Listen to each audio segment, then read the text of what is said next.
April 14, 1912. The Titanic crashed into a huge iceberg and sank. Yep, we've covered that. But what if this time we use the ice to bring the ship to the surface? This requires several thousand feet of wire mesh and a lot of liquid nitrogen. Our goal is to put the Titanic in a huge block of ice that will raise the ship to the surface. Now to do this, you need to wrap the wreck in a wire mesh and cover it with liquid nitrogen. The first problem you face is the inability to wrap the ship completely. You need to somehow lift the ship a little to put the mesh under it. Let's say that by some miracle you manage to do so. Next, you need to transport hundreds of large tanks of liquid nitrogen. You're underwater, opening the tanks, and it's so cold that the icy water of the Atlantic Ocean looks like it's boiling. The nitrogen just sizzles, dissipates, and certainly doesn't create a block of ice around the mesh. Alright, new attempt. Raise the Titanic with the help of huge magnets. For this, you need a large cruiser and some powerful magnets. You attach thick cables to the magnets and lower them to the bottom. Bright projectors illuminate the black ocean depths. Parts of the wreck are visible. The magnets descend lower and cling to the iron hull of the ship. The cruiser pulls the cables and magnets up. Some of them detach from the Titanic as the iron surface is covered with reefs and corals. Some parts of the wreck break away from the ship and rise. The power of the cruiser is not enough. One of the cables is torn. Not only the weight of the individual parts of the Titanic, but also the colossal water pressure interferes with the operation. The sunken ship can't be raised completely, only its small parts. In reality, there has already been an attempt to raise the Titanic in parts. The $5 million operation failed. Nylon slings were attached to a large part of the wreck. The other ends of the slings were connected to the diesel engines. For the entire operation, they used a mini submarine. A piece of the Titanic weighing 21 tons was pulled up, but one of the slings broke because of the strong water pressure. Then, one by one, the other cables began to snap, and a huge piece fell back to the seafloor. By this time, all the participants of the rescue operation had run out of food supplies, and it was far from the nearest shore, so they decided not to make a second attempt. A book was written and a movie was made about how the Titanic was lifted with compressed air. In reality, no one even attempted this operation. To do this, you'd need several hundred large cylinders of compressed air. At first, you install them inside the Titanic's hull and wait for them to pull the ship to the surface. As soon as you lower the cylinders under the water, they immediately float upwards. This greatly complicates the operation.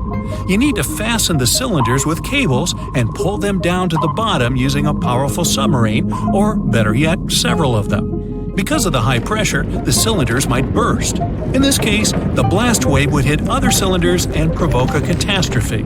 Too expensive and unsafe. The most expensive and complex plan to raise the Titanic is probably the one where scientists somehow extract hydrogen and oxygen from the ocean water. Then, these extracted elements must fill special containers. Those containers are attached to the ship, and the Titanic would rise to the surface. Even if you extract oxygen and hydrogen from millions of tons of water, the rest of the ocean water will replace it. A machine that will be capable of such filtering should cost billions of dollars. Or you can come up with a chemical element that will use a chain reaction to purify all the water. In this case, the entire world ocean will be left without vital oxygen. Someone once suggested blowing up the Titanic. You'd need to lower several boxes of dynamite to the ocean floor. The boxes must be completely sealed to prevent the dynamite from getting wet. Next, you need to run several miles of wire conducting an electrical current to them. Once all this is done, you sail to a safe distance. Now, you're going to press the button to pass the current through the wire and activate the dynamite. 3, 2, 1, stop! Why would you do this? Even if it works, the wreckage of the Titanic will be scattered in all directions on the seabed. It will be impossible to lift the Titanic from the ocean. Imagine a huge hook that can fetch the Titanic and lift it from the bottom like a fish. This hook must be huge to pick up a sunken ship. Let's say you created it. Next, you're on a huge cruiser, sailing up to the crash site and lowering the hook down like an anchor. It falls right on the Titanic but doesn't cling to it. You need special equipment to attach a bus-sized hook to the Titanic. It would include a huge submarine with mechanical arms. To build such a device and make it work under enormous pressure is already next to impossible. But let's say you finally managed to hook the Titanic. It's then you realize the cruiser doesn't have enough power to lift the ship, weighing more than 50 tons, and the hook that adds about 10 tons more. To complete your task, you'll need a few more cruisers and a few extra $1 million. Once hot wax cools, it hardens and floats on the water surface. What if we deliver it to the ocean floor and pour it inside the Titanic? This may work, given that wax is not an expensive material. So, you melt the wax, pour it into strong tanks, and pull them to the bottom with the help of a submarine. The tanks can withstand enormous pressure, and the submarine has enough power to lower the wax to such a depth. The containers are placed inside the Titanic. Through a remote control, you open the containers, but the wax doesn't pour out. The deeper you go, the colder the water gets. While you were delivering the containers to the ship, the wax was cooling down and getting solid inside. Several containers are pressed against the top of the ship, but it's not enough to lift the Titanic. Other containers simply float away to the surface. And even if the containers were thermostatic and kept hot inside all the time, once released, the wax would solidify in an instant. There would just be no time for it to spread and cover the Titanic from within, so it would just float up as well.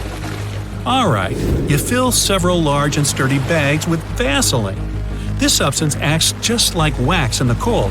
It gets solid and floats. You want to put bags all over the Titanic and just wait for the Vaseline to bring it up. You load the bags into the submarine and descend to the ocean floor. Some parts of the ship can't be reached because of the clinging corals. You decide to unload all the bags in one place, but as soon as you take Vaseline out of the submarine, the bags tear due to the strong pressure. Solid pieces of Vaseline float up, pushed by the water. Mission failed. The craziest idea is to fill the Titanic with millions of ping pong balls. Small plastic balls filled with air should push the ship to the surface. But as soon as you start to lower them to the bottom, the plastic immediately flattens and all the air from the balls pops out.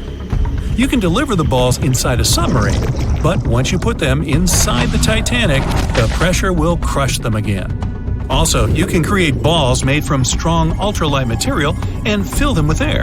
In this case, you will need much more money. As soon as you put the balls inside the ship, some of them will immediately slip through the holes in the ship, and the remaining ones won't be enough to lift the wreck weighing more than 50 tons from the bottom. Well, to study the Titanic, you don't need to go down to the ocean floor. On the internet, you can find a detailed 3D map that shows the wreck site, as well as the ship itself on the seabed. To get a realistic picture of the Titanic, researchers used sonar technologies and underwater robots, which took more than 10,000 pictures of the sunken ship. So, what do you think? Leave it alone? Yeah, me too. Exclusive photographs, by far the best yet, are in from the Titanic. For most of this century, that When the first images of the Titanic shipwreck appeared in September 1985, the world stopped. People were glued to their TVs, watching the legendary ship reappear after more than 70 years. Where did the Titanic sink, you ask? It's located about 400 miles off the coast of Newfoundland, Canada. This so-called unsinkable ship rests in complete darkness, about 12,600 feet below the surface. Yep, that's how deep the Titanic is. But even after such a long fall down to the ocean floor, the front part, known as the bow, still looks surprisingly intact. I mean, the railings were still there, the anchor chains too, even the elegant curves of the hull you might recognize from old photos. But the news barely mentioned the stern back then. And there's a reason we still don't talk much about it. You see, these images were about more than just capturing mesmerizing and eerie footage. They were proof of what really happened when the Titanic sank. We were finally getting some answers about this 1912 disaster, when more than 1,600 people lost their lives. And before you Google how many people survived the Titanic, I'll tell you, 706. Among those survivors, several claimed they saw the ship break apart as it went down. Others insisted it sank in one piece, and in the end, investigators agreed with them. Back then, official reports concluded that Titanic had gone down intact. So, for 73 years, that was the official story, until we finally saw the Titanic at the bottom of the ocean. When the Titanic underwater photos were released, they confirmed it. Yes, the liner really did break apart as it sank. And if we've just seen those images of the bow, that means the stern must be around there too, right? Well, kind of. I mean, we did find it. It's located about 2,000 feet away from the bow, lying on the ocean floor. So yes, it exists. But why doesn't anyone ever talk about what happened to the stern of the Titanic? Well, there's a big reason for that. See, the bow, even after all the damage from hitting the seafloor, still looks recognizable.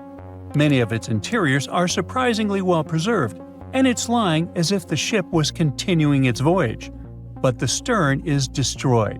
Today it's more like a twisted tangle of steel that barely looks like a ship at all. Only the parts that are more resilient, like the propellers, reciprocating engines, and rudder, have managed to hold their shape. But the rest of the stern section is melting into the seafloor. Yet, to understand why it's in such a terrible state, we need to go back to that freezing night of April 15, 1912, the night of the Titanic wreck. Just hours before the tragedy, Titanic was still sailing smoothly across the cold North Atlantic. The stern was alive with people, families talking, music playing, life going on as usual. This is where the room for passengers with the cheapest tickets were located. That's why third-class travelers were also known as steerage passengers. But the stern wasn't only for passengers. It also contained many of the ship's storage areas, including cargo holds, baggage rooms, kitchens, crew quarters, and even the engineering spaces. And hold on to that info, it's going to be important in a second. So let's jump straight to when the liner struck the iceberg. As the bow began to sink, the stern slowly lifted out of the water, putting enormous strain on the middle of the ship. By around 2 in the morning, the lights on Titanic flickered and then went out. Moments later, the ship broke in two, and the bow disappeared beneath the waves. The stern briefly settled back on the water before rising again, this time almost vertical. It stayed upright for a few seconds and then began its final plunge. At about 2:20 in the morning, the stern vanished beneath the Atlantic. Titanic was gone. What was happening beneath the water were two completely different scenarios. First, the bow slowly filled with water and began to drift downward, almost sailing gently like a submarine. Because of that, it managed to keep its shape and stayed mostly intact. But Titanic's stern collapse was a whole different story. The stern was ripped wide open where the ship had split apart. Water rushed in through that open end at incredible speed. This sudden flooding made the stern plunge downward much faster than the bow. The rush of water created so much turbulence that pieces were ripped off and scattered all around the ocean floor. Now, remember what I said earlier about the spaces inside the stern?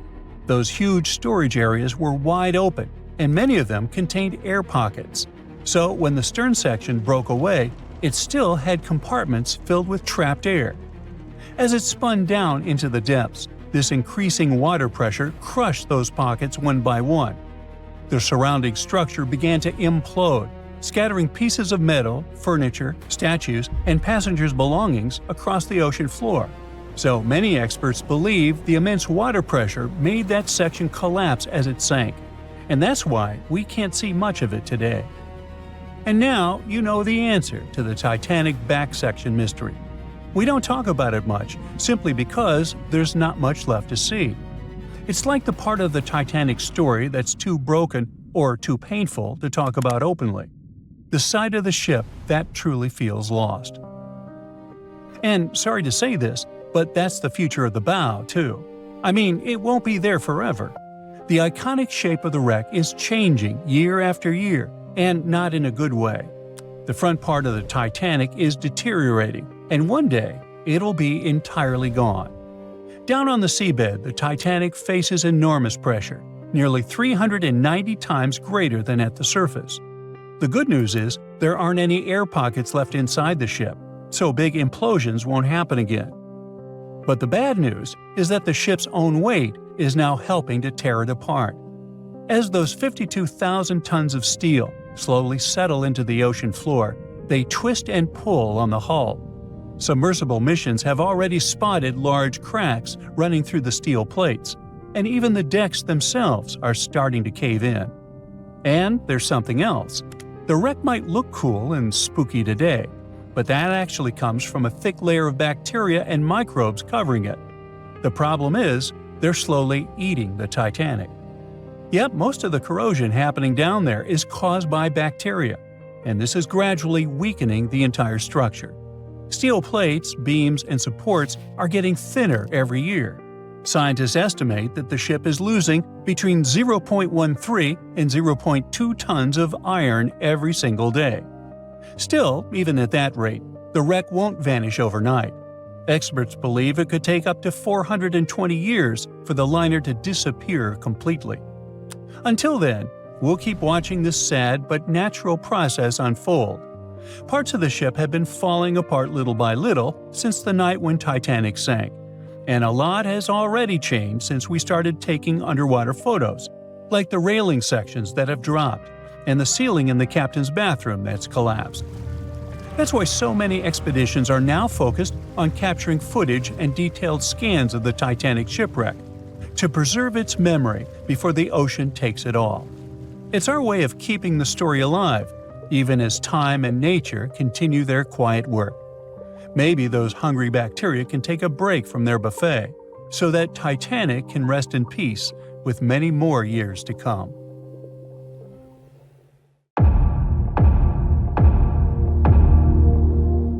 There were no binoculars on board the famous Titanic on the night when they were needed the most. The lookouts were blind, helpless, and doomed, and the ship went down, taking hundreds of lives, right? Well, it's just one of the many myths from a whole ocean of half-truths, rumors, and dramatic retellings the Titanic is still sailing in. There were binoculars on board. The real issue was access. The binoculars were locked in a cabinet in the crow's nest, which is the lookout point, but the key went missing. A crew member named David Blair, who was supposed to be on the Titanic, was reassigned to a different ship at the last minute. He forgot to leave the key behind. The key to saving hundreds of lives, literally, was sitting in his pocket far away as the Titanic was going down.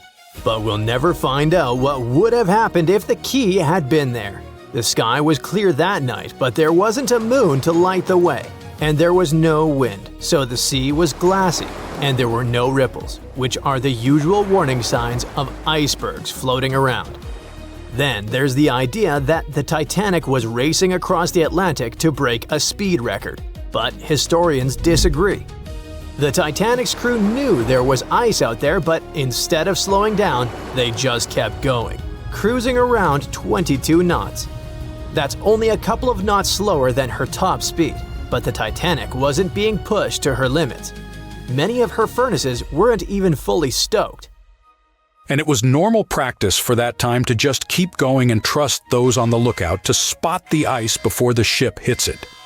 Those massive Atlantic liners weren't about taking it easy, they were about being perfectly on time. Ships like the Titanic were basically the express trains of the sea, and any delay would have been a PR disaster. So, yeah, they knew the risks, but didn't think it was a big deal. After all, plenty of ships had close calls before and came out okay. They didn't see ice as a huge threat those days, and weren't even afraid of head-on collisions. And have you heard that the White Star Line, the company that owned the Titanic, marketed it as unsinkable? In 1910, the company was hyping up their two new ocean giants, the Titanic and her sister ship, the Olympic.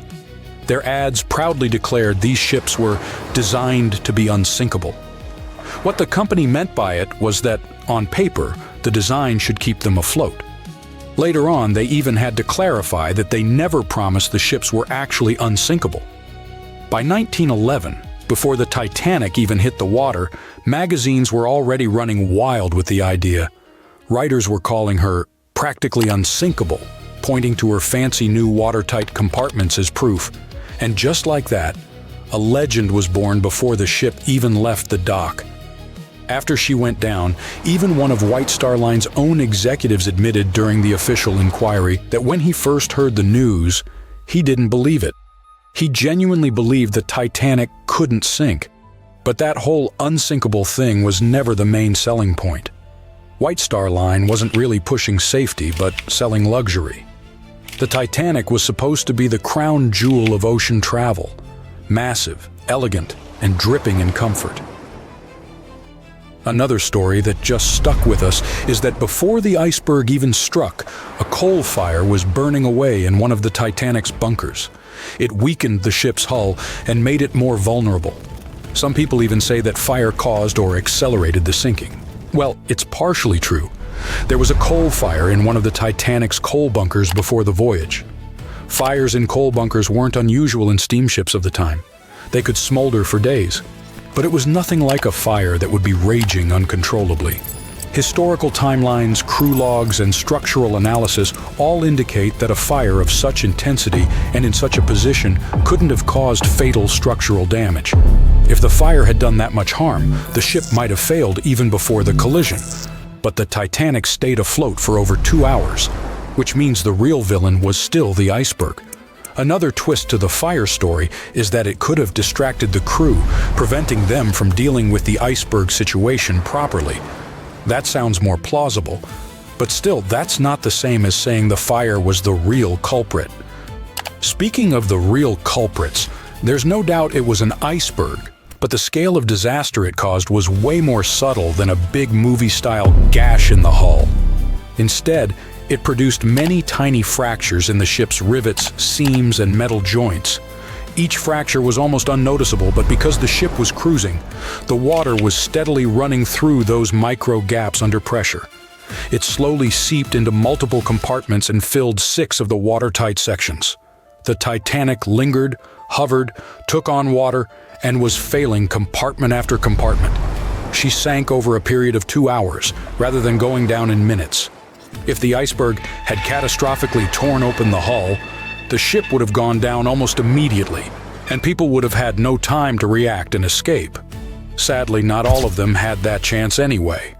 You probably recall the heartbreaking scene from the Titanic movie, where third-class passengers attempt to escape to the decks, but they are locked below in their section.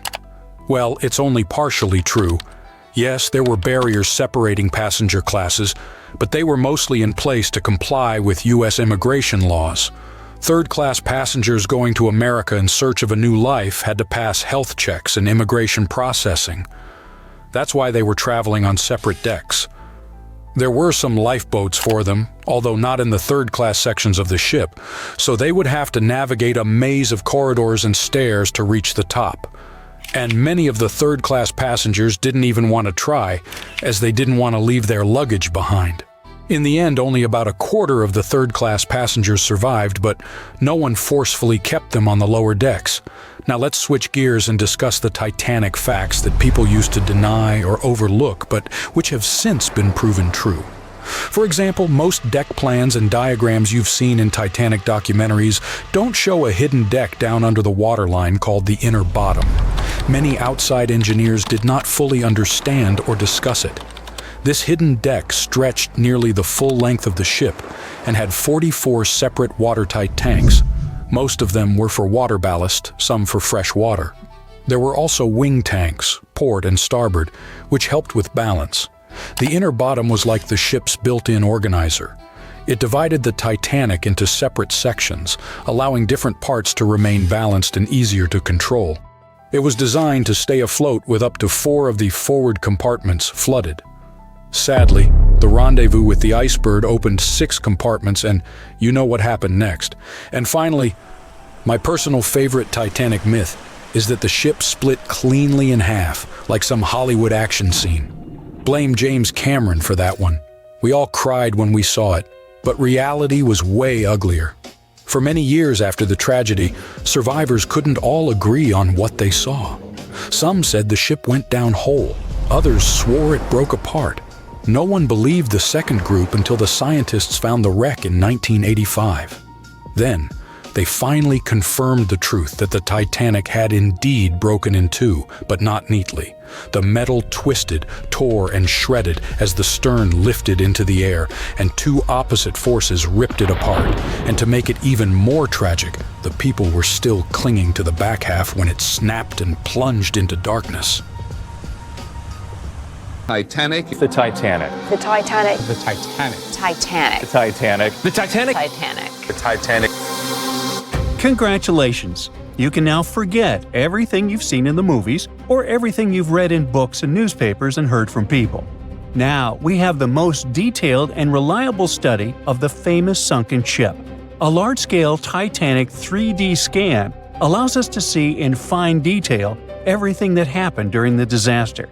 And rest assured, there was a lot going on there that you've never heard of. Are you ready for Titanic new discoveries? Let's go!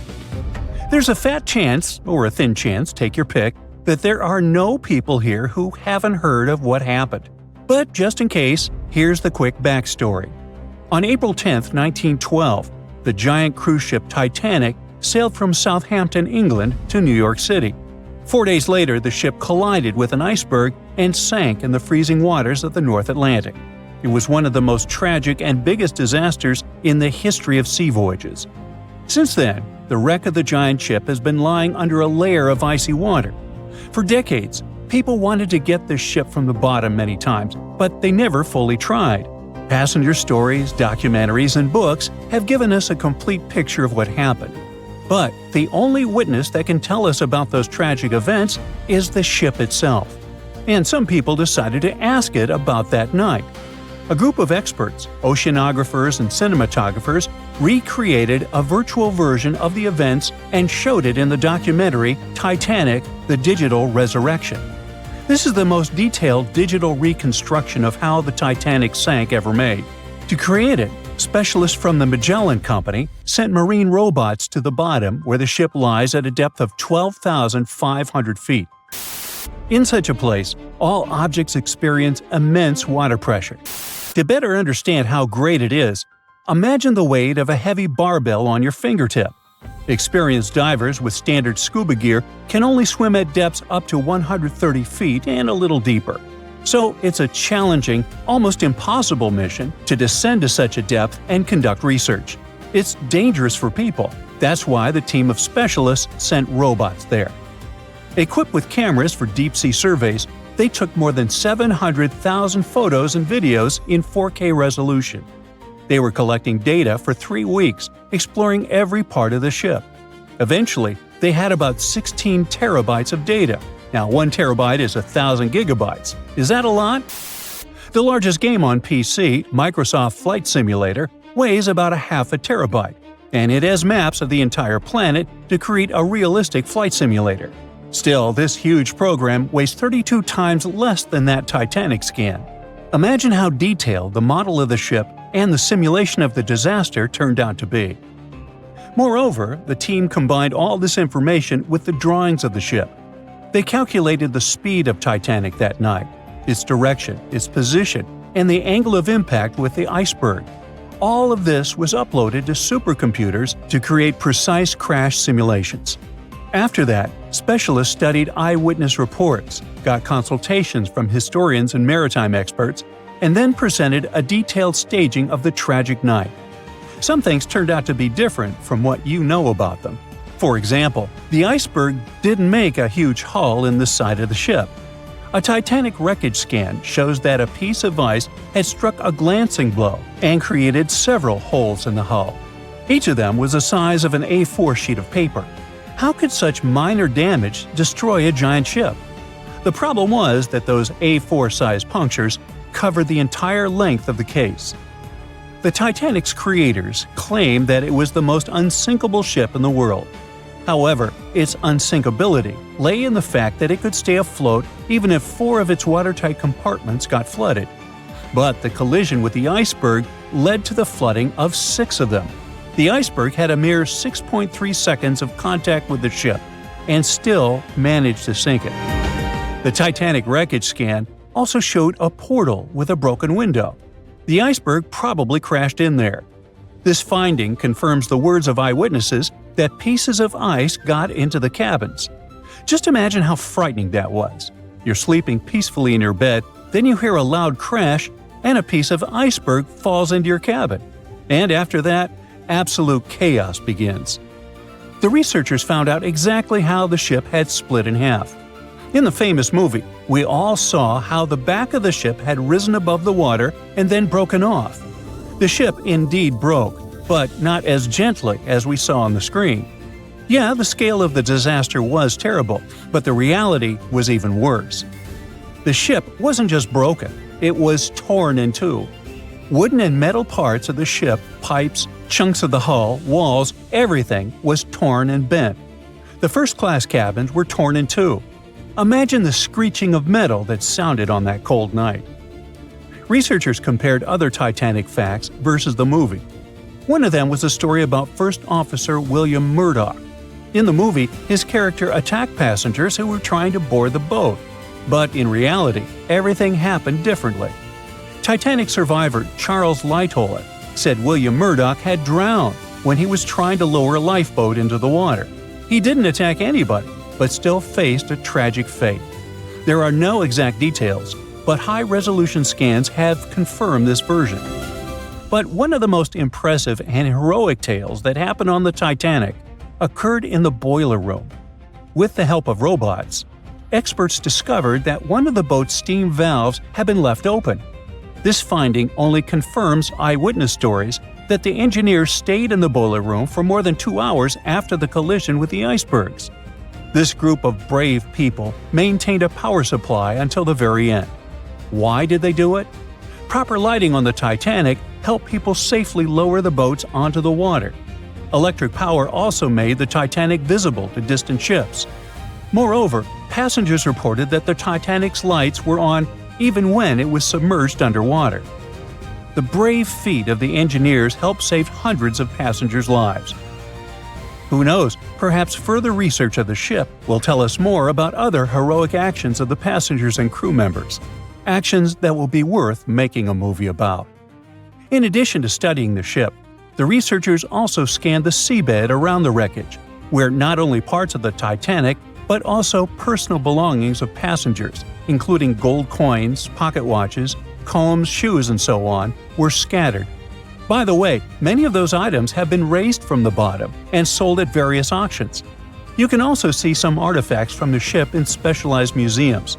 One of those is called Titanic Belfast and is located in Northern Ireland. It is open to the public. A digital replica of the ship not only shows us how the Titanic sank, but also literally saves the ship. The condition of the wreckage is getting worse every day. Gigantic pressure, cold temperature, water, and marine life, all of this is slowly destroying the vessel. Oh yeah, some companies that organize dive trips to the ship for tourists also pose a danger to the ship. It turns out that there are a lot of people who wanted to go down inside a submersible to the legendary wreck. As a result of some of these excursions, parts of the ship were damaged. Experts predict that within the next 40 years, the unlucky liner may disappear completely. Fortunately, the Titanic 3D scan has provided such a level of detail that you can imagine walking inside it. This means that the tragedy will never be forgotten. Of course, 10 videos like this one won't be enough to cover the full scope of the work that the filmmakers have done. Fortunately, the documentary, Titanic: The Digital Resurrection, is available for viewing. You can watch the movie and also study the 3D models of the ship. Who knows? Perhaps you can make new discoveries.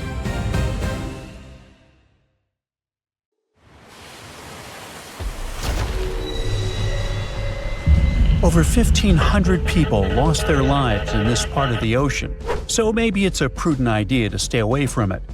The spot where RMS Titanic sank remains dangerous. I mean, yeah, there are still huge icebergs out there, but there are even bigger threats lurking beneath the surface. Titanic is sitting about 12,500 feet underwater, nearly 400 miles southeast of Newfoundland. It's been down there for over 100 years, so over time, the wreck's just been falling apart little by little. The infamous ship is rusting just like any iron or steel structure would be underwater. Chemically, when you mix iron, oxygen, and water, that combo sets off a reaction that creates iron oxide, and that's what leads to corrosion. So, steel plates, beams, all that stuff is getting weaker. Parts of the liner are caving in, like the ceiling in the captain's bathroom and a section of the railing that collapsed not too long ago. But in the case of Titanic, a lot of that corrosion is actually being caused by iron-eating bacteria. When the Titanic sank, it split into two big pieces, the bow and the stern, which landed nearly 2,000 feet apart on the ocean floor. And now both pieces are covered in this biofilm, a living blanket of bacteria, marine fungi, and all sorts of other microbes. Over time, microbes feeding on the ship's iron have created these things called rusticles, and they are actually speeding up the wreck's decay. Scientists say the stern is breaking down way faster than the bow, mostly because it took more damage when the ship sank. And now, thanks to all that bacterial activity, the stern could be deteriorating as much as 40 years ahead of the bow. So yeah, microbes have been thriving and flourishing down there. If you are a germaphobe, that probably sounds like a total nightmare. But honestly, it's not that bad. For one, they don't even look gross. These rusticles actually look kind of cool, like ice crystals or tiny diamonds clinging to the wreck. And don't worry, you are not in danger. As long as you keep a safe distance from the wreck, no direct contact, and definitely don't go poking around inside, there really is no risk. Speaking of getting dangerously close, we've got to mention the Titan submersible disaster. You know, the one that catastrophically imploded back in 2023 during a trip to the Titanic wreck. Sadly, all 5 people on board lost their lives. Even though this trip was sold as a tourist adventure, going that deep in the ocean is no joke. It's terrifying, cold, and dark. Sunlight gets absorbed by water and can't reach much farther than about 3,300 feet below the surface. Past that point, the ocean is in total darkness all the time. Titanic lies within a region known as the Midnight Zone for this very reason. The few brave people who have visited the wreck say the descent takes over 2 hours through complete darkness. Then, out of nowhere, the ocean floor just pops into view, lit up by the submersible's lights. The second big challenge is actually finding the wreck. At that depth, navigating is no easy task. When you reach the bottom, you really don't know exactly where you are. You're just kind of fumbling around in the dark, knowing that Titanic is somewhere down there, but you can't see it. However, detailed maps of the Titanic site, made from decades of high-res scans, really do help. As the wreck starts to come into view, they can use those maps to stay on track. Plus, sonar and sensors let the crew notice features and objects even if they're way beyond the sub's tiny light pool. For example, the Titan submersible had a sensor called the Doppler velocity log. This one sent out sound waves to measure how fast the sub is moving and how deep it is, based on its distance from the ocean floor. Still, passengers on previous trips to Titanic in this submersible have said how tough it is to find their way once they reach the ocean floor. And we can't forget about the pressure. The deeper you go in the ocean, the more pressure the water puts on everything. And the pressure is crazy high at the Titanic's wreck site. To put it into perspective, it is about 200 times the pressure inside a car tire. That's why submersibles need super thick walls to handle it. So yeah, the water around Titanic has creepy microbes, pitch-black darkness, and insane pressure. But there is one more thing happening down there, and that's unpredictable currents. You're familiar with them. I mean, when you swim in the sea, you can usually feel the currents pulling you from side to side. But the deep ocean has its own set of underwater currents too. They're not as strong as the ones you feel on the surface, but they can still move massive amounts of water around. These currents can be caused by things like wind, differences in water temperature and salt, and even strange storms down on the ocean floor called benthic storms. They can get intense and stir up the sea bottom. Now, like I mentioned earlier, the Titanic wreck is in 2 big pieces, the front and the back, and researchers have been checking out the seabed of the surrounding area. One part of the wreck is near this cold underwater current called the Western Boundary Undercurrent. It flows south and moves mud and sand along the ocean floor, creating ripples and patterns that show how strong or weak the current is. Most of the time, the currents there aren't very strong. They even found sand ripples near where all the Titanic debris landed, like furniture, coal, and just random stuff from the ship. And those ripples are showing a current flowing from east to west. But inside the main wreck site, things get a little wilder. The water flows more from northwest to southwest, probably because all the huge chunks of the ship are messing with the flow. Around the south side of Titanic's bow, the currents get unpredictable too. They keep switching directions, from northeast to northwest to even southwest. It's like the ocean's just doing its own thing down there. Experts think that over time, all this shifting water is going to slowly bury Titanic under layers of mud and sand. Little by little, the wreck could just fade away and disappear beneath the ocean floor. Alright, now it's time to get to the obvious issue here: icebergs. Yep, they're still a problem for ships today.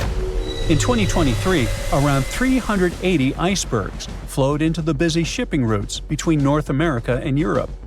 That's a problem. You see, the bigger the iceberg, the easier it is to spot and avoid. Smaller ice is a lot harder to detect, though it's no less dangerous. And that's because the most dangerous part is underwater, where no one can see it. Think about the iceberg that sank Titanic. Passengers saw about 100 feet of it above the water, but it's believed that's only 16% of its total size. Experts say the rest, hidden beneath the waves and much larger than what's visible, could stretch down several hundred feet. Now, the good news is that, unlike Titanic's day, we have much more technology now to spot icebergs in time. Modern ships have radar and satellite imagery that can pick up icy threats hiding in the dark. Some vessels even use sonar and thermal imaging to see through fog, helping the crew to spot icebergs above the surface. GPS and AIS pick safer routes, and monitoring centers around the globe send out real-time alerts, like having a personal iceberg spotting assistant.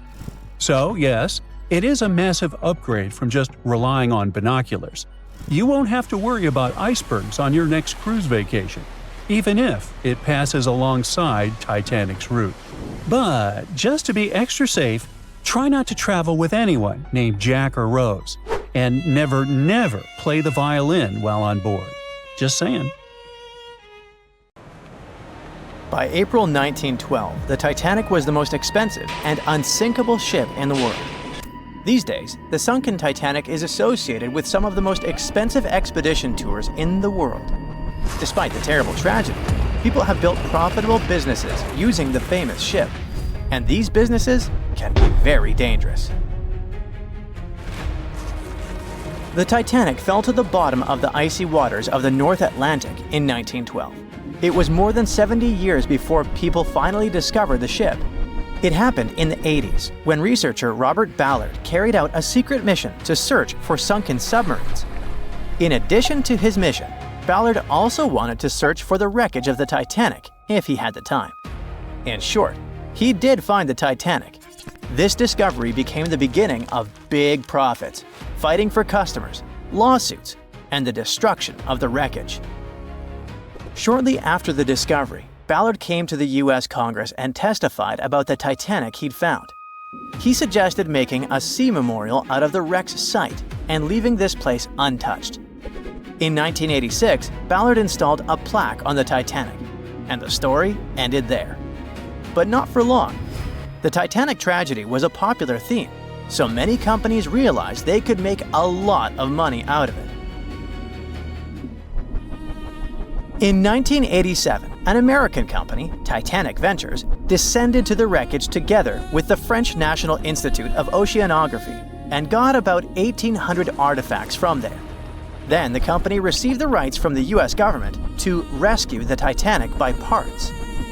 Over the course of several years, they made several other expeditions and took more than 2,000 artifacts. The company created a museum where it exhibited the found jewelry, interior elements, personal belongings of passengers, and a lot more. Some artifacts were put up for auction. The company made good profits and inspired many others to do the same. For example, let's take a look at this pocket watch. It belonged to a guy named Edmund Stone, who was a first-class steward. The watch stopped at 2:15 a.m. when it fell into the icy ocean water. After almost 100 years, it was sold for 130,000 euros, which is about $135,000, and is far from the highest price. Another item is the Titanic's ship plan. This is one of the most authentic artifacts from the ship, and it had a practical use. Experts used this blueprint to investigate the wreckage. It helped them understand where the iceberg had struck the Titanic. This plan was sold at auction for $320,000. Do you remember that moment in the movie when the ship began to sink and the violinists started playing their last song? It was actually true. There were real musicians on board who were playing till the end. One of them was Wallace Hartley. Unfortunately, he didn't survive the disaster, but his violin did. Even though it's impossible to play it, it was sold for $1.5 million. In general, as you understand, the hunt for the Titanic's artifacts turned out to be quite profitable. Then, director James Cameron came down to the Titanic. In 1997, he released his famous movie with the same name, and the popularity of the Titanic soared. Collecting the artifacts was no longer so interesting. People wanted to go down to the famous ship on their own. The high demand provided a good supply. In 1998, British company Deep Ocean Expeditions organized tours to the Titanic for only $32,500. From that time until 2012, the company conducted 197 dives to the wreckage of the ship, and during this time, the ticket price doubled. The company Titanic Ventures, which was the first to get an artifact from the sunken ship, later received the name RMS Titanic Inc., and it sued Deep Ocean Expeditions because it believed that its exclusive rights to salvage the ship's artifacts prevented other companies from conducting underwater tours. RMS Titanic won the court case and banned Deep Ocean from conducting expeditions, but this decision was overturned in 1999. In short, litigation and fights between competitors began. People continued to go down to the seabed to see the legendary ship. There were other companies that organized their own tours. Tourists descended to the Titanic inside underwater bathyscaphs. In 2001, an American couple had a wedding inside an underwater vessel that floated next to the Titanic deck. The profit was growing, customers were coming, and everything was fine, not counting the Titanic itself. The more tourists came down to the ship, the more damaged it got. People wanted not only to see, but also to touch the wreckage. The bathyscaphs could accidentally hit the ship and break apart its parts. The churning of the water caused by boat propellers could also damage the old ship. During one expedition, a bathyscaph crashed into the Titanic, but those who did it kept silent about this incident. In addition, the seabed where the ship lies is littered with garbage. Bottles, chains, weights, nets that people left during rescue operations and tourism. More than 100 years after the tragedy, the Titanic has finally received UNESCO protection. This means that many countries have received the right to prohibit going down to the Titanic, taking artifacts from there and selling them. The saddest thing is that this hype around the Titanic led to another tragedy. In 2023, Ocean Gate Expeditions conducted a tour on a submarine with 5 people. This was the famous Titan bathyscaph you've probably heard about. So, the Titan began its dive to the Titanic, and after 1 hour and 45 minutes, communication with the bathyscaph was lost. Something broke in the boat, depressurization started, and in a split second, the huge water pressure crushed the Titan.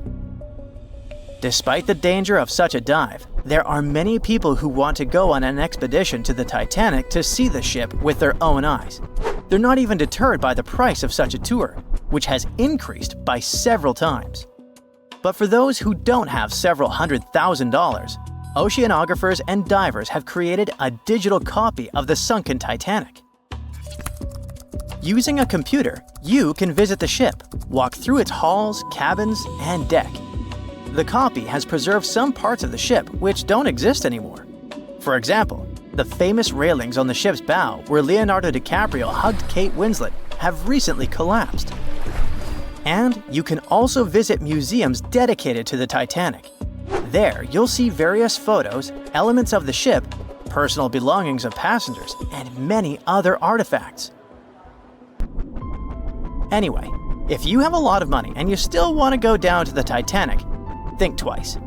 And in general, ordinary scuba diving is a rather dangerous thing. These are the problems it can cause. When you dive underwater without preparation and come up too fast, you're likely to encounter decompression sickness, which is also called the bends. Due to the rapid decrease in the pressure that surrounds you, nitrogen bubbles move through the body and might cause paralysis, severe discomfort, spinal cord damage, and many other troubles. Wait a minute, what are nitrogen bubbles doing in your body anyway? Your cylinders contain compressed gas that consists of nitrogen and oxygen.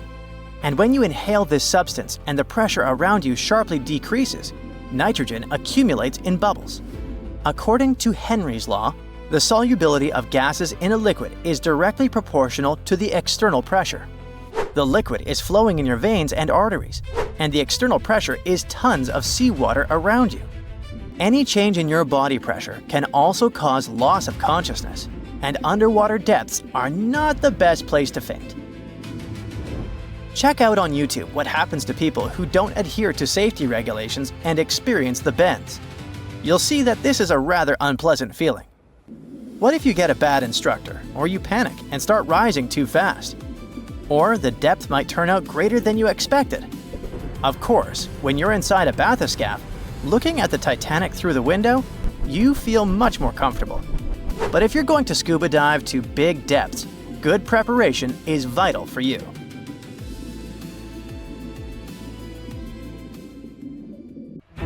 How could a ship built by the brightest minds of its time and called unsinkable go down in just 2 hours and 40 minutes? Maybe we can crack the mystery by diving deep into the bolts of the Titanic. And I mean that quite literally. It all started with a fancy dinner in London back in 1907. Lord William James Parry had a big idea and needed the right people on board. He invited the director of the British shipping company, White Star Line, over to chat. White Star was already riding the waves of success with transatlantic travel, making a fortune taking emigrants to America. But the competition was fierce.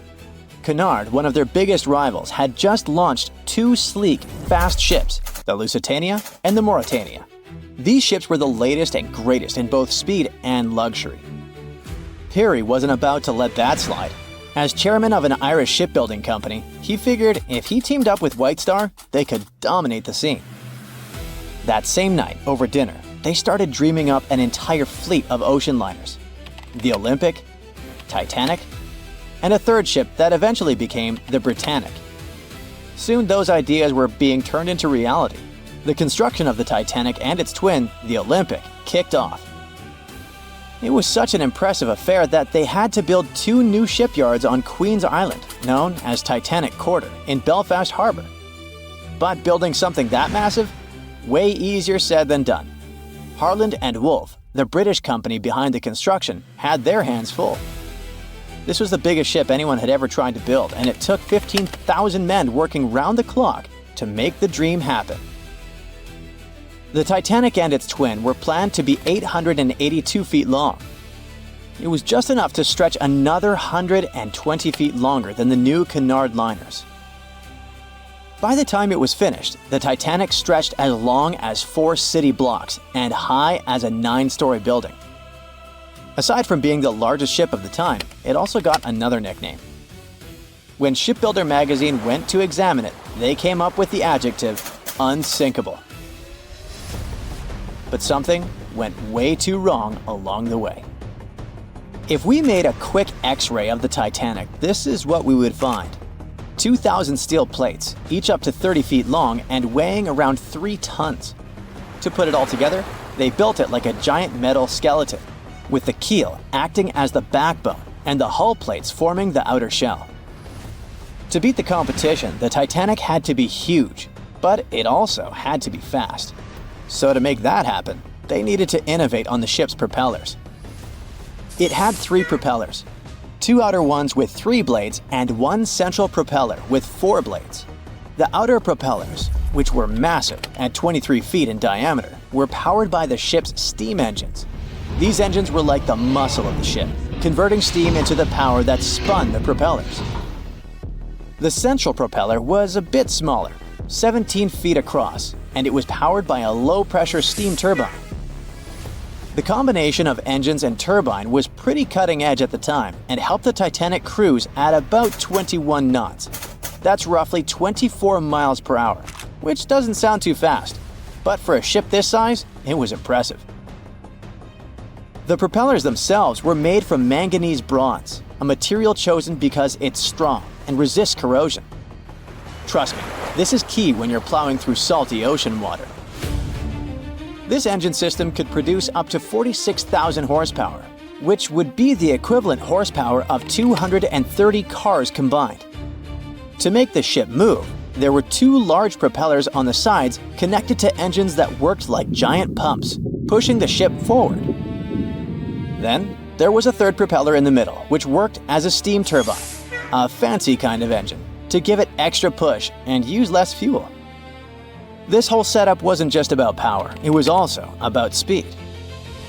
Other ships had started using the steam turbine a few years earlier, but since the Titanic was bigger and heavier, its system had to be extra powerful to keep it fast, stable, and comfortable for everyone on board. So after 2 years of really hard work, the Titanic was ready for its first trial run. On May 31, 1911, a crowd of 100,000 people stopped to watch the Titanic slide into the River Lagan. Lord Peary was joined by American millionaire J.P. Morgan, who had acquired financial control of the White Star Shipping Company. The Titanic floated for the first time, but it took another year to fit it out, which is basically shipbuilding speak for turning that giant steel skeleton into a luxurious floating palace. It had it all: a heated swimming pool, Turkish baths, palm trees in the cafes, a squash court, a first-class dining salon that could fit 554 people. According to some reports, the most luxurious suite aboard the Titanic was booked by an American named Charlotte Drake Cardezza. She paid $2,500 in 1912. Even in today's money, that's a pretty penny for a trip. But if we make a conversion, it's gonna be around $75,000 in the 2020s. All for a one-way ticket across the Atlantic. Workers rushed to finish painting and polishing the Titanic by March 31st, 1912. The 62-year-old White Star captain, Edward John Smith, went on board to oversee the final tests of the world's biggest ocean liner. The captain even said this would be his last Atlantic crossing. Once he got to America, he would retire. On April 10th, the ship was ready for its maiden voyage.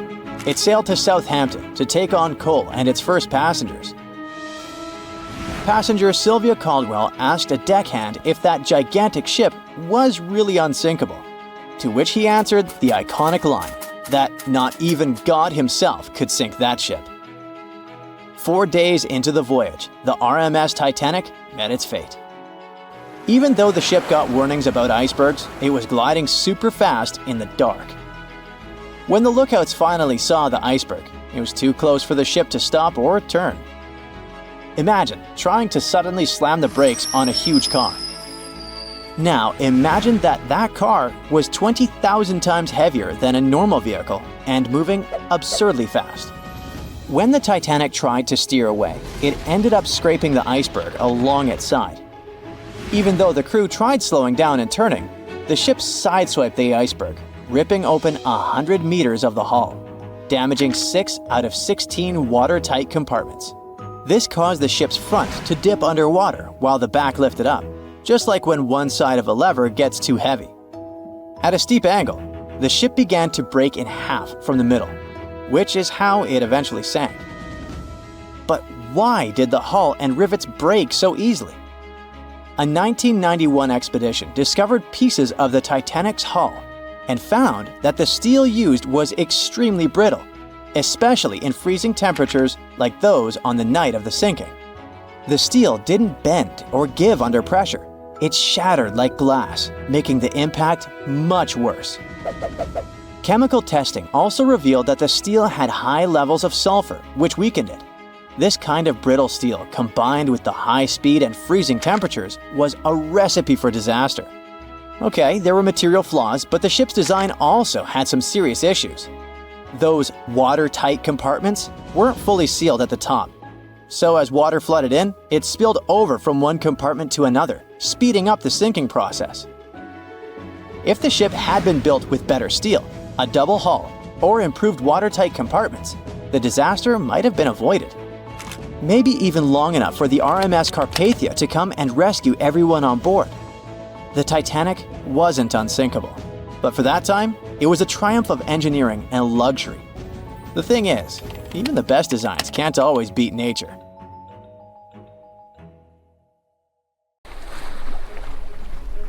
The lookout shouts, "Iceberg right ahead!"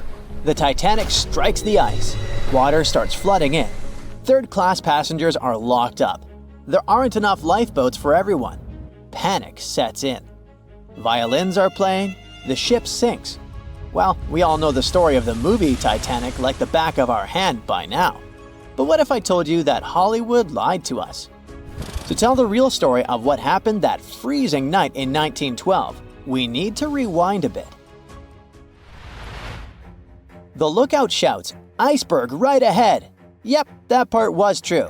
Just before 11:40 at night, Frederick Fleet noticed something darker than the sea directly ahead.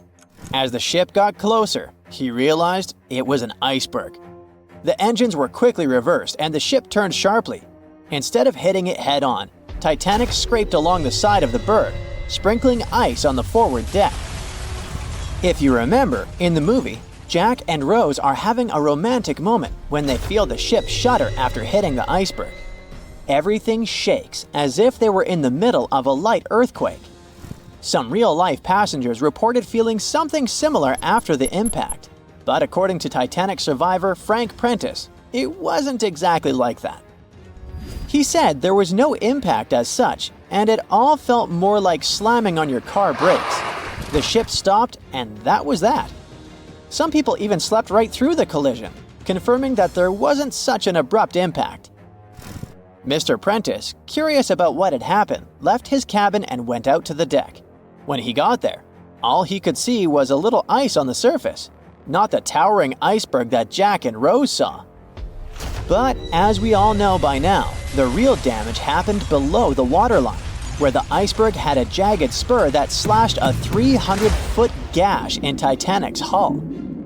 Once the crew realized how severe the damage was, they immediately began sending distress calls to nearby ships, asking for help.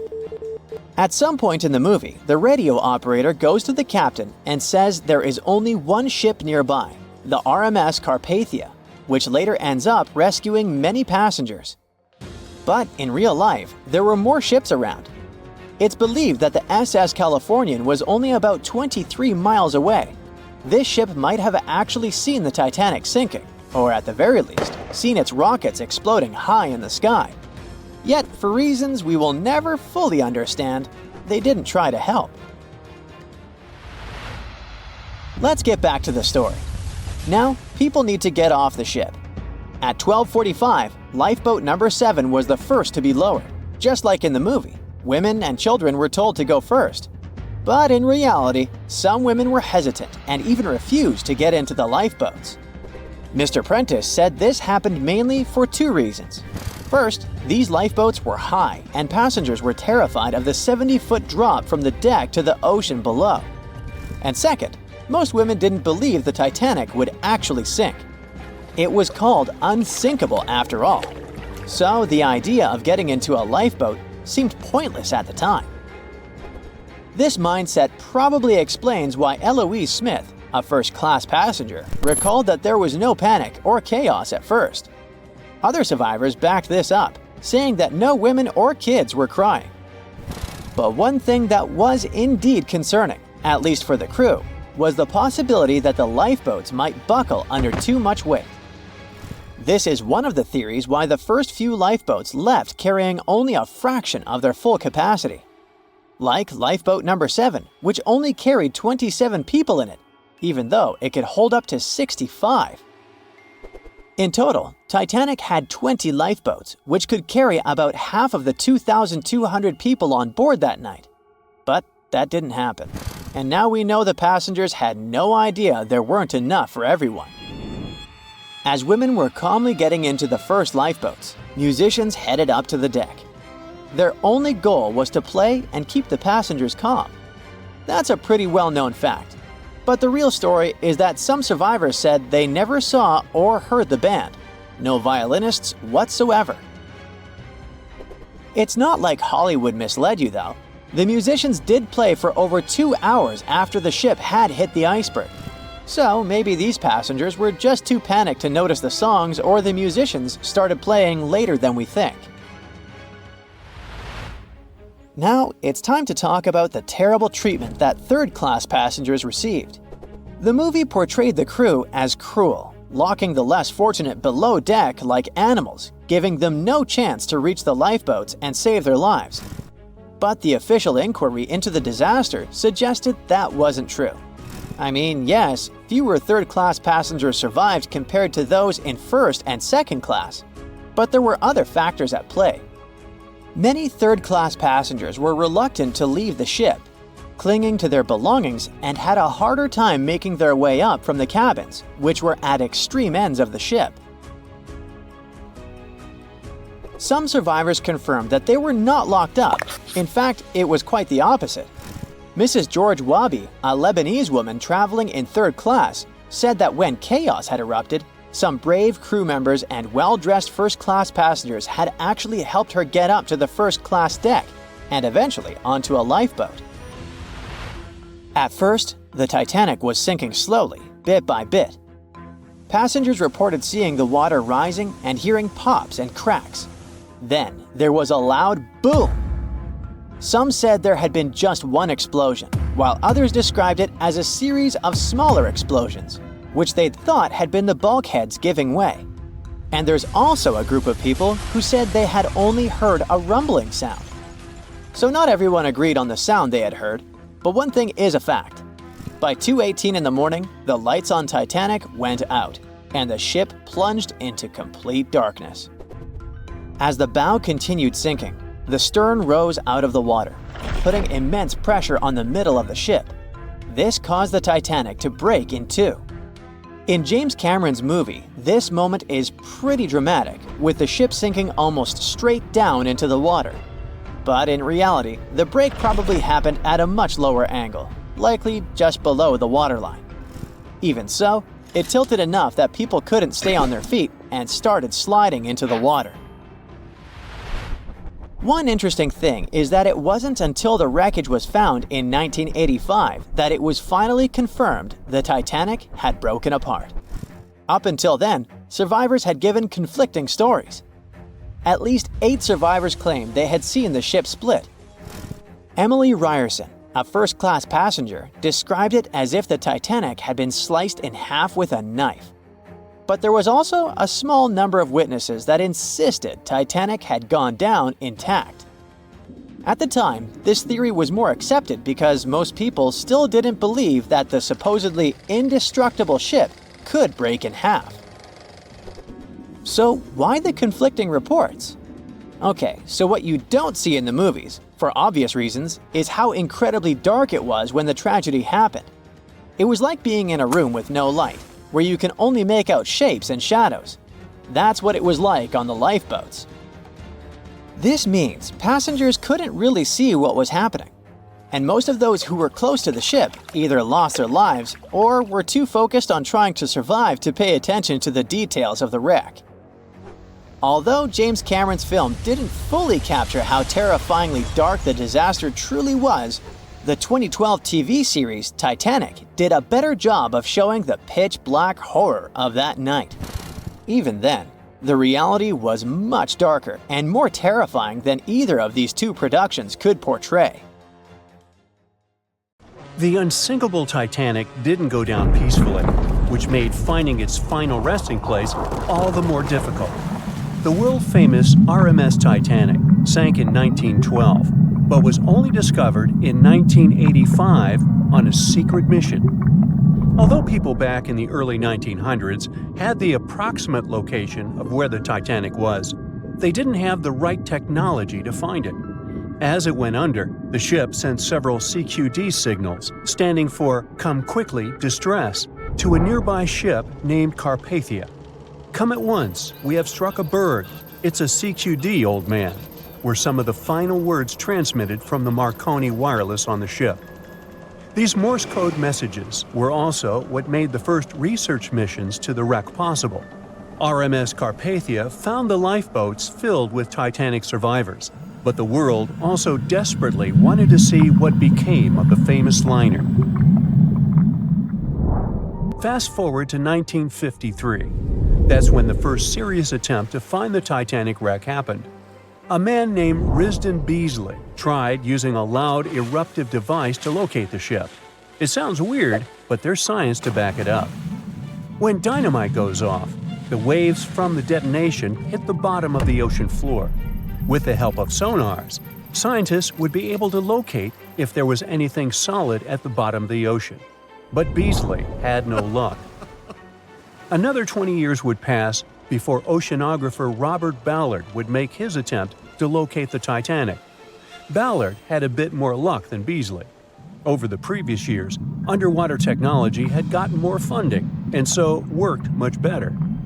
He tried it the first time in 1977. Ballard partnered with the Woods Hole Oceanographic Institution on a mission to map the ocean floor.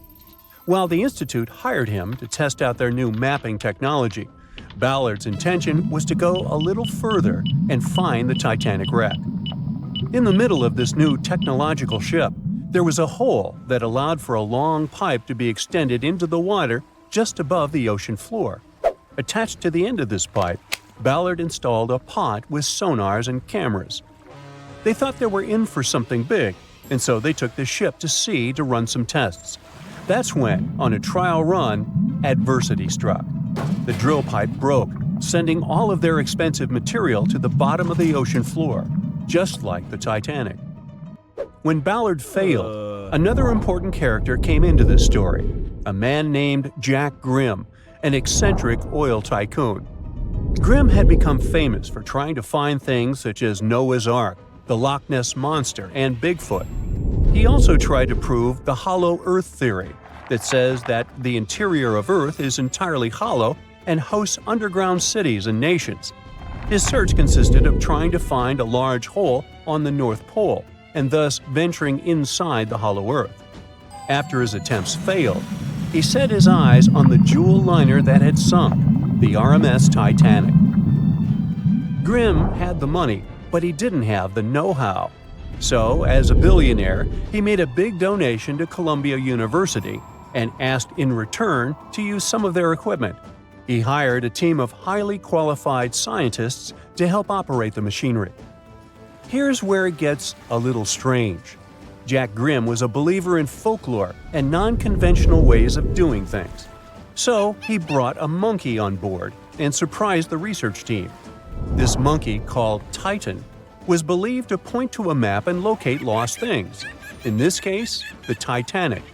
The scientists went crazy when the monkey appeared and told Grimm it was either them or the monkey. This expedition left Florida without Titan. Yes, there would be no monkey business. They set the course to the exact location of Titanic's last distress signal. They arrived, examined every inch of the ocean floor, but still found nothing. Grimm's first expedition lasted 3 weeks, but unfortunately, they found absolutely nothing. They tried a particularly good search method known as mowing the lawn, where they mimic such movements to map every inch of a larger area around Titanic's distress coordinates. The reasons for failure were important defects in the equipment and terrible weather. That's when that prior searcher of the lost Titanic came back into the picture, Robert Ballard. He didn't have the millions Jack Grimm had, but he had one thing going for him. The Marine marine geologist was working closely with the U.S. Navy to locate 2 nuclear submarines which had sunk in the 1960s. Ballard himself says he was living 2 lives, one as a researcher and the other as a Navy intelligence officer. The deal was simple. He'd have a green light to search for the Titanic after he found the 2 missing submarines. To find Thresher and Scorpion, he used an unmanned submarine vehicle called Argo. Argo was like a little snow sled. It was attached to a bigger ship that sailed above the water. Argo was connected to the ship by a long cable, and it was piloted by a team on board. The sled had sonars and cameras that provided real-time imaging of the ocean floor, so it was a real advancement on other attempts. After much thinking, he had a eureka moment. He supposed the force of the wreck should have left a comet trail that led back to the ship. While searching for the Titanic, most people had tried to find the ship itself. But until then, it had been trying to find a needle in a haystack. That's why Ballard's logic was so brilliant. He needed to invert the order. He had another obstacle on his hands: time. He could only look for the ship after finding the lost subs. And by the time that happened, he had 12 days left. He teamed up with another scientist, and they applied the mowing the lawn method to map the ocean bed. Another important piece of information that most researchers left out was that there was a sea current moving south on the day of the disaster. This meant that the debris field should be south of the distress signal coordinates. To save time and resources, he would do a quick reconnaissance of the ocean floor, spacing lines more than 3 miles apart to look for debris fields. He also relied more on the camera visuals than on the sonar signals. His team took turns piloting Argo and watching the video. Days rolled by, with nothing but the empty ocean floor showing up, until the rocks they were used to seeing started to look like man-made debris. Suddenly, there it was, the Titanic's boiler. Ballard was right. The debris field would take them back to the ship. After 73 years of searching, they had finally found the Titanic wreck.